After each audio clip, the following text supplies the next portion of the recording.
I have 5 minutes to talk a little bit about our annual report and just highlight a couple accomplishments from this last year.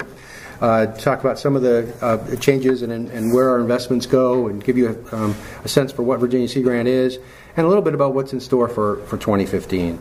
And I think on the accomplishment side, you've seen us, if you've been at these meetings in the past, really focused on our national accreditation level college status and regaining that college status, and we did that and had a very nice ceremony at the end of the year, getting this accreditation. And I think what we tried to do, and what we've always been trying to do, is that this was an important achievement for us, but it was really setting us on a projection of growth and innovation that was going to lead to many even more exciting things and continued expansion of our program.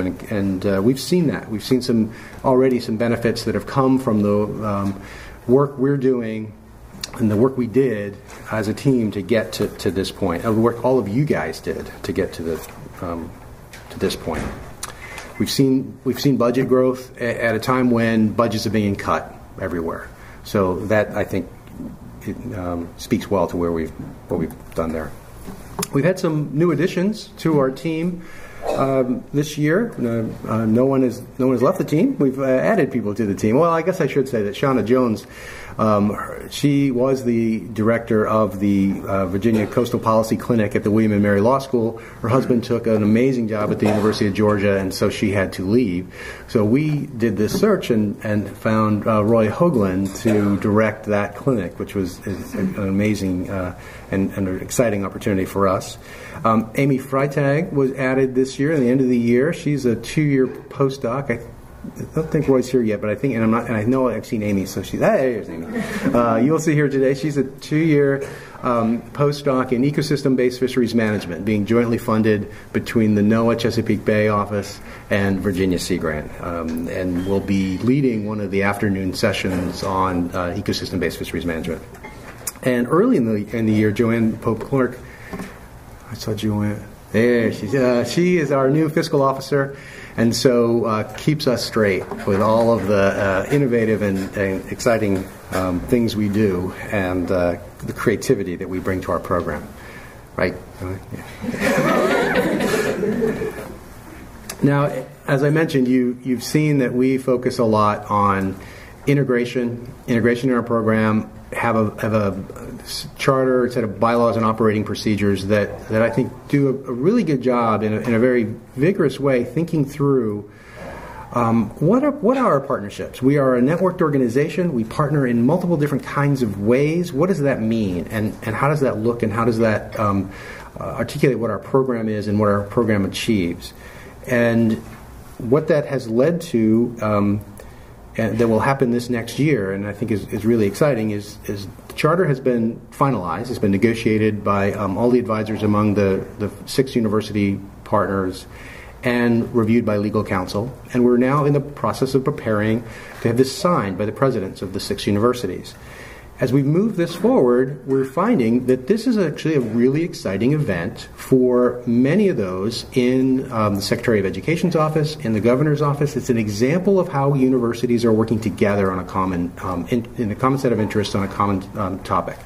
And so I think we're going to get a lot more publicity and visibility out of this charter signing than I was originally thinking. So that's an exciting event, turn of events that will happen in this coming year. The other thing I talk about in my annual reports is the importance we put on our people and our investments in people. That's really where our money goes into. You'll hear about the fellows later as an example of that.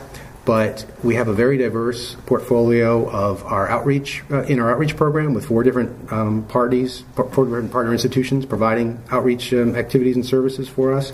We have several fellowship programs in addition to the Graduate Research Fellowship. We manage a lot of the Population Dynamics Fellows. The Coastal Management Fellowships get administered through us.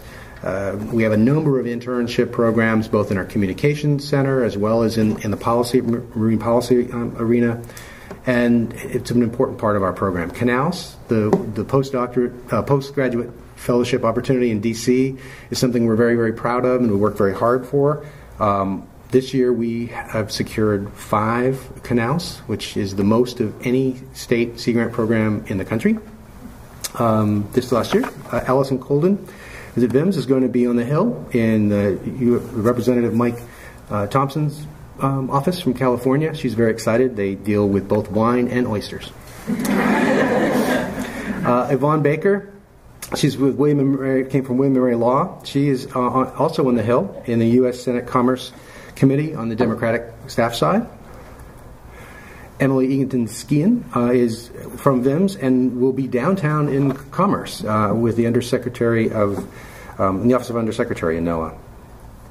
Stephen Manley from VIMS is going to be in the NOAA Fisheries Office of Protected Resources, and Scott Van der Heide, who was recently working with a really important partner of ours, the Virginia Coastal Zone Management Program, is going to be in the NOAA Researchers OAR's Office of International Affairs. So that's our lineup this year, and as I mentioned, no state beat us. And you guys have been around so a while, so you'll know how competitive I am on the canal side. And we keep track of these things. So since the beginning of time, thank you, John. 1979, when all time started, when Canals Fellowships actually started. Washington State has the most number of canals, 77. Virginia now has 75. California actually has 2 programs, one at Scripps and one at University of Southern California. So I don't like to count them together because together California's had 97. But there have been years when they've had 9, and you just can never touch that. But I do pay attention to Scripps, and North Carolina has 70. If you look since 2011, though, Washington has 10 and we have 20. So we're catching them. And California, Scripps hasn't had 19, so they're doing well as well. But it is an exciting program and an important program that we pay a lot of attention to. Quick comments on budget, just so you have a sense for what is Virginia Sea Grant, how does our monies get spent. 2014 was the first year of our 4-year award from NOAA. We have our base award is about a $1.5 million per year. Actually, that's not $1.50 per year. It should be an M behind that. But when you add the match, 50% match, and the competitive dollars that we often secure, and we're well over a $10 million program for the 4-year award. Administration is 18% of our budget, covers staff and research panels and office aides and things like that. Program development and research funding are some of the competitive monies that are available. We've increased some of the program development funds a little bit this year, and are looking at how we can fund some lending grants through that effort. Maybe I'll step back over.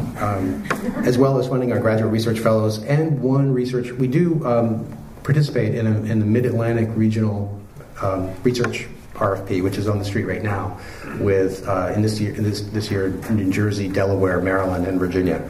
So that's our research, more typical science research RFP from Sea Grant, 2-year award funding research activities. Communications, 11% of our budget, and extension and outreach and education is 36%, and they are invested in those 4 institutions, as I mentioned.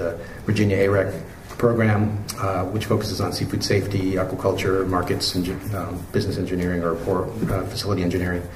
VIMS, Marine Advisory Services Unit, which is a lot of the literacy, fisheries, community development type activities. Old Dominion University and their climate adaptation and resiliency initiatives. William & Mary's Law School, which is where our policy and law center is.